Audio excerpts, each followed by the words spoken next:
শুভ পঞ্চমীর শুভেচ্ছা জানাই সকলকে। আজকে সরস্বতী পুজো, আর তার সাথে আরেকটা পড়ে গেছে হচ্ছে আজকে 23শে জানুয়ারি, মানে যে দিনটা আমাদের বলার কথা নয়, তার মাঝেই যেন একটুখানি দিনটা হালকা হয়ে গেছে। তো একদিনে পড়াটা আমার মনে হয় উচিত হয়নি আজকে। তো সরস্বতী পুজোটা অন্যদিন করলে ভালো হতো, 23শে জানুয়ারি। তাই সকাল থেকে রান্না বান্না ব্যস্ততার মধ্যে চলেছে।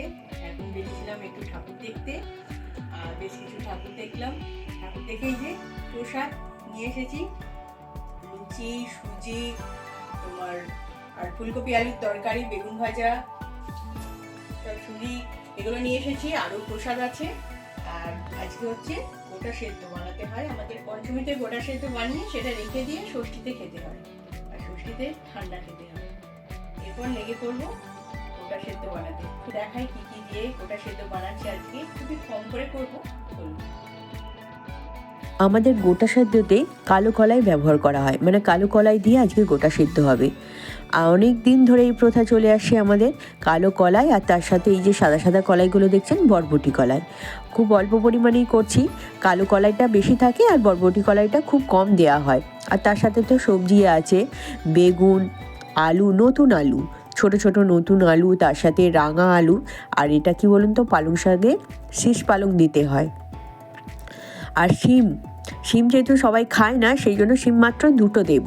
আর এদিকে বরবটি আছে, আর তার সাথে আছে কাঁচা লঙ্কা।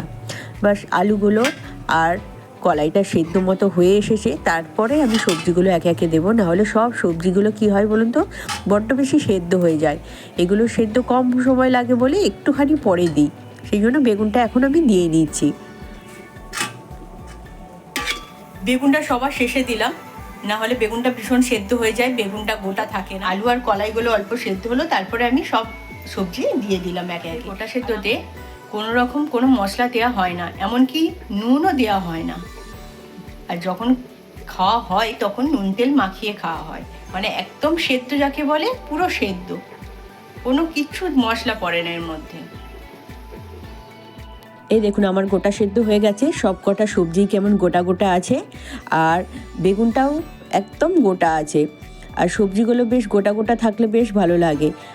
কলাইটা বেশি থাকে আমাদের, আর সবজি খুবই কম থাকে, তো আমরা খুব কম করে করি। আর রাঙা আলুটাও গোটা আছে। ব্যাস আমার গোটা সেদ্ধ রেডি হয়ে গেল। আজকে এখানেই রাখি।